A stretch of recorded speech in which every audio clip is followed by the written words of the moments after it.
If only they remade Chrono Trigger, right, Locke? What's going on, guys? Welcome to another episode of Smash JT. And Square Enix is in full-on collapse mode right now. They had their quarterly earnings, and their net profits are down nearly 70%.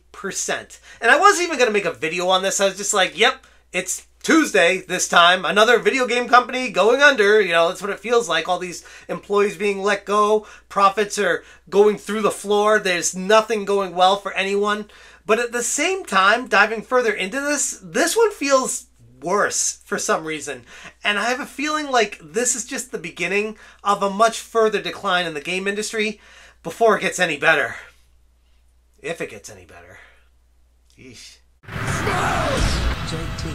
Hit that subscribe, give me a like, and check out SmashJT.com for the full article breaking down Square Enix and their full-on collapse mode, going into a full-on rebuild mode, hopefully. Before I go too far in this video, a quick shout out to all 25,000 plus subscribers of SmashJT. Holy crap, what a milestone. I was not ever expecting that, genuinely. Thank you. From me to you, it means so much, and I'm glad you guys are enjoying the work I put out there for you. Square Enix had their quarterly earnings. They weren't good at all. And in fact, they were so bad that they have to cut a major portion of their company and rebuild and restructure the rest of it in hopes that they can survive into the next generation of gaming. Yeah. It's that bad. Square Enix has announced significant layoffs affecting its US and European divisions as part of a broader restructuring initiative. The decision comes amidst efforts to revitalize the company's operations and address some seriously disappointing financial performances. According to Video Games Chronicle, in an internal meeting held on Monday, Square Enix president Takashi Kiryu informed staff about its impending layoffs set to occur over the next month. And although the exact number of affected employees have not been disclosed yet, it's been confirmed that the layoffs will affect those working in publishing, IT, and the collective indie games division. Basically, all parts of Square Enix. It's a major reorganization. The affected employees by the layoffs will be notified this week, and in the UK, the staff will enter their 1-month consultancy period in accordance with their local laws, while the US base just gets screwed, saying, yeah, you got a month, maybe. I don't know. It's the US. We don't care about you. Go figure out where you're going to work next week.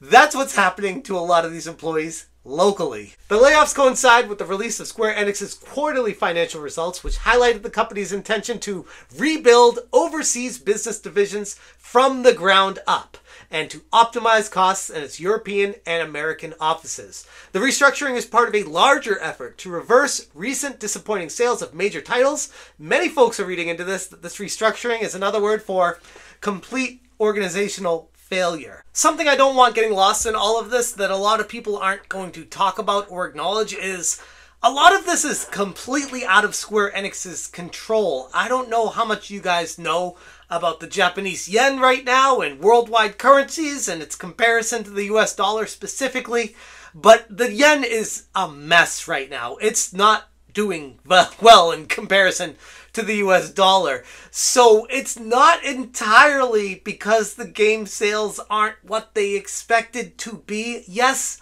that's a large portion of it, but there's also macroeconomic concerns that come into this that impact the company completely out of their control. And a lot of that might go back to the helicopter money and COVID days and other things that are impacting this outside of the games industry, which unfortunately still comes full circle to the video games at the end of the day. And they have a new business strategy for it. The Square Enix revealing a new medium-term business plan titled Square Enix Reboots and Awakens.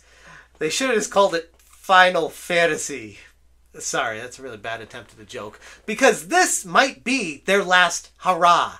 The plan outlined a 3-year strategy aimed at fostering long-term growth by adopting a multi-platform approach for AAA games and getting away from all that nitty-gritty, dirty console exclusivity that Square Enix seemed to love so much for so damn long, especially when it came to Sony. Now, I know they got like Octopath Traveler and a few other triangle strategy for Nintendo Switch where they started there originally and they launched on Switch exclusively, but for the most part, Square has been associated directly with Sony platforms over the PlayStation 4 and now PlayStation 5 console cycles. And it had to make you wonder, How much money was Sony paying Square for that exclusivity deal? And why was Square saying yes to it? It had to be an unfathomable amount of money, like a ridiculous, I can't say no to this amount, for Square to sign on that and say, okay, you got an exclusive deal for Final Fantasy and you got us for the long term. But according to what's happening right now, I don't think that's going to be happening much longer. The company's latest financial results revealed nearly a whopping 70% drop in profits compared to the previous year, attributing part to significant loss of the disposal of content. And the 70% loss, it goes into like the billions and billions of yen. It equates to just under 100 million US dollars. It's like 95 point something million dollars. It's a nice chunk of change. You can, I don't know, afford a few employees for that amount of money. And when they're missing that, and they fall short that much, they gotta start trimming the fat on the organization, and hopefully they can make it through these dark days. The new strategy emphasizes the importance of multi-platform releases, including support for Nintendo, PlayStation, Xbox, and of course, PC. By expanding the availability of its major franchises and AAA titles, Square aims to reach a broader audience and enhance customer engagement.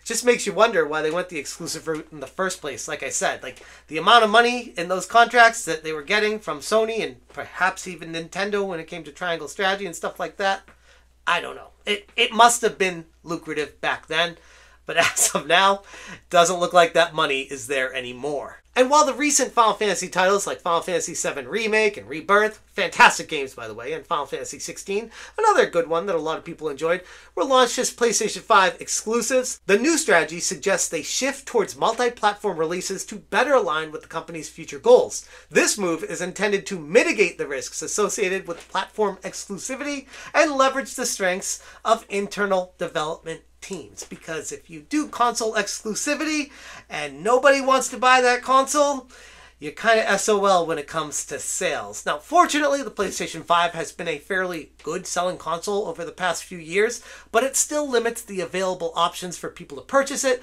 to that entire pool of people that own a PlayStation 5, and Square, by doing that, is limited their potential sales. Square Enix's commitment to restructuring and the strategic realignment reflects its attempt to hopefully overcome the recent challenges in the video game industry at large. Time will tell, but from where I'm standing, the entire video game industry at large has a long way to fall before it lands anywhere. And if it lands with a pulse, I don't know if it's going to be able to get up anytime soon after that.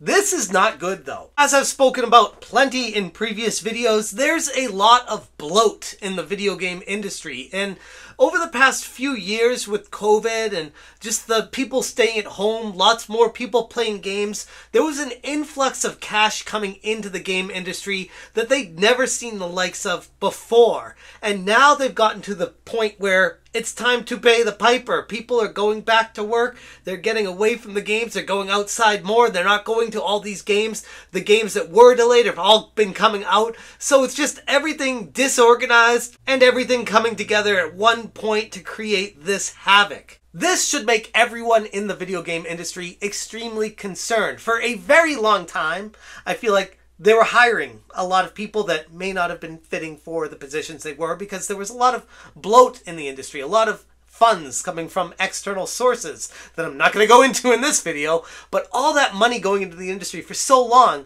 created havoc where there are people that shouldn't even have been in there creating these games, making things for nobody in particular, and then at the end of the day, everyone's out of a job wondering why they were there in the first place. So hopefully it doesn't affect too many people, but at this point, I can't help but look at this and say, yikes. Working in the game industry these days is not a place you really want to be. And if it is, make sure your resume is up to date. With everything that's been happening in the video game industry over the past year and a half or so, it makes me wonder, since all that happened, what's next? Which company, major corporation is going to come out and say, our layoffs are next. This is the big thing happening. This is what the destruction of our company is. It feels like every single week that goes by, it's another major corporation coming forward and completely collapsing. Again, if you want more information on this topic, check out smashjt.com. I will link this article in the description below.